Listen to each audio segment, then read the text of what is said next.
Hello and welcome. My name's Ian, Handyman Plus Van. So it's just me, myself and I at Handyman Plus Van. So if somebody else turns up and they don't look like me, then they're nothing to do with me. There's a lot of handymen out there.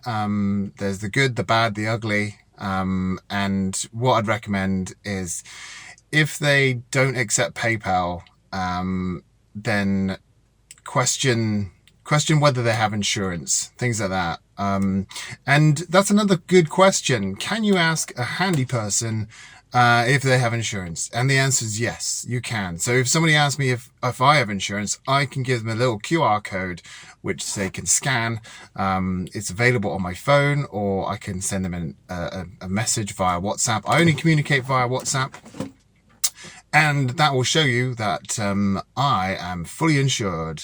It's a public document, so if somebody is not going to give you their insurance, then you need to seriously question, do I want this person working on my house?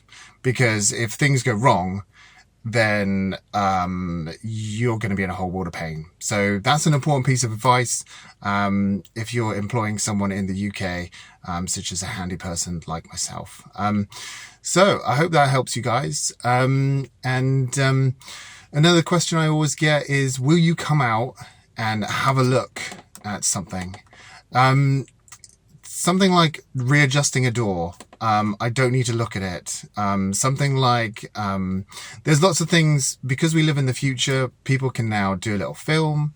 They can, they can show me like all the little bits, and you can even get really smart apps that will measure things. So if a customer sends you a picture, I do in my case. So if a customer sends me a picture of like a kitchen, I can run it through a very advanced AI system that will measure the space. So I don't even need to go to the location.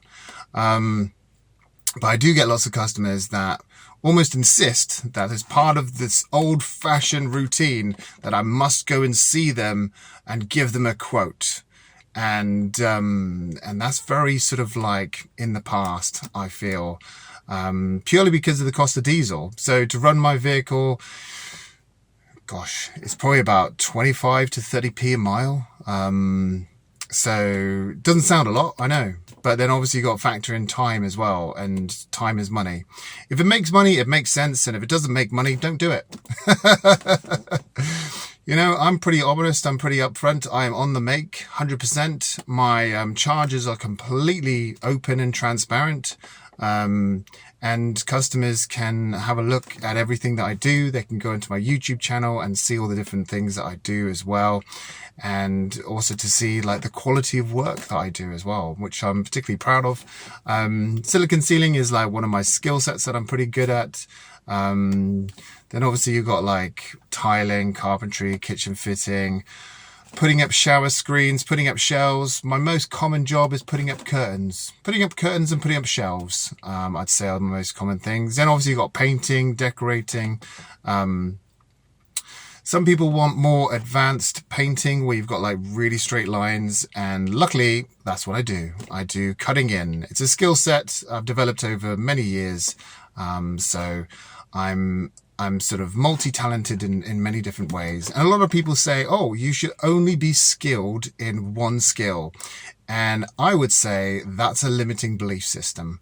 If you think that one person can only do one job, then you're kidding yourself. And you're kidding the world. No one can just be one person that just does one specific thing. In sort of all respects, you look at the greatest masters out there, like Leonardo da Vinci. Leonardo da Vinci was a scientist. He was an artist. He invented the helicopter.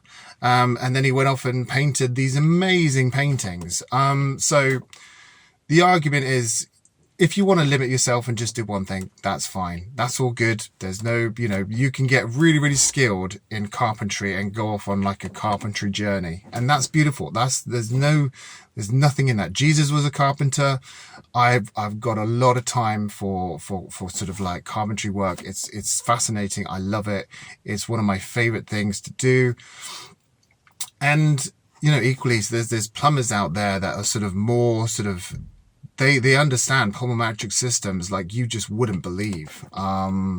So, and then also you got electricians. Now I don't touch electrics. I don't do gas. I stay away from all of those things, because of the regulations and things like that.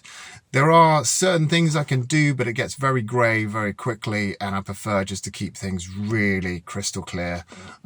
So that's why I make everything sort of like really transparent on my website. So if you do have a question, do message me via WhatsApp. If you leave a comment on YouTube, I don't have the time to go through all the different platforms, monitoring comments and messages, unfortunately, because there's just me. Unless I can like fractalize myself and split into multiple different dimensions, which might be possible in the future, but for now it's not. So there. Have a beautiful day, and if you can be anything, be kind.